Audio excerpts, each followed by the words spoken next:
Ravivez votre foi à travers les Écritures inspirées de Dieu. Voici votre lecture de méditation quotidienne.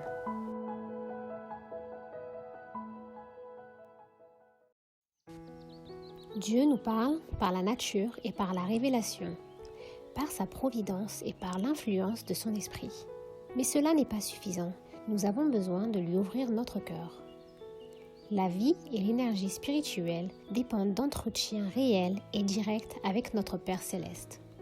Notre esprit peut se reporter sur Dieu. Nous pouvons méditer sur ses œuvres, sur la miséricorde, sur ses bénédictions. Mais ce n'est pas là, dans le sens le plus complet du mot, être en communion avec lui. Pour être en communion avec Dieu, il faut avoir quelque chose à lui dire concernant notre vie réelle. Prier, c'est ouvrir à Dieu son cœur, comme on le ferait à son plus intime ami. Non pas que la prière soit nécessaire pour instruire Dieu sur ce qui nous concerne, mais elle nous met à même de le recevoir. La prière ne fait pas descendre Dieu jusqu'à nous, elle nous élève jusqu'à lui. Au jour de sa chair, Jésus enseigna à ses disciples la manière dont ils devaient prier.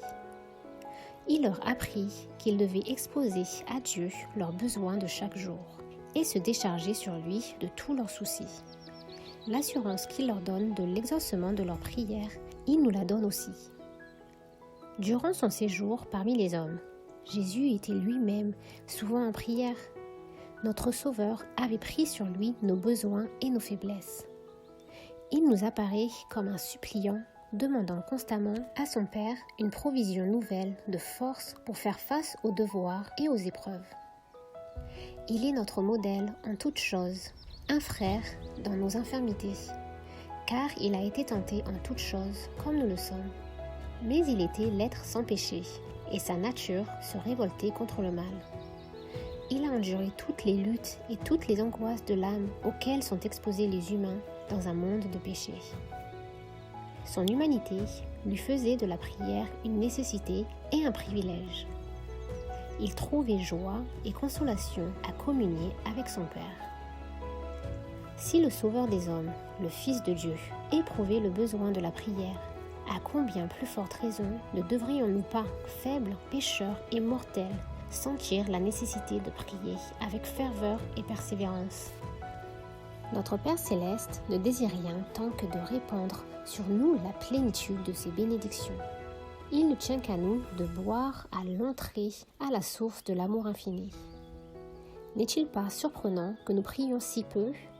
Dieu est tout disposé à exaucer les prières du plus humble de ses enfants. Et pourtant, ce n'est qu'à contre-cœur, semble-t-il, que nous lui faisons connaître nos besoins. Que peuvent penser des humains? Être chétifs et misérables, sujets à la tentation. Les anges du ciel, quand ils les voient prier si rarement et avec si peu de foi, alors que le Dieu d'amour veille sur eux avec la plus tendre sollicitude, prêt à leur donner plus qu'ils ne peuvent demander ou même penser, les anges aiment à se prosterner devant Dieu. Ils aiment à être en sa présence. Ils considèrent la communion avec lui comme leur plus grande joie, tandis que les habitants de la terre, qui ont un si pressant besoin de l'assistance que Dieu peut leur accorder, semblent se plaire à marcher sans la lumière de son esprit et privés des douceurs de sa présence.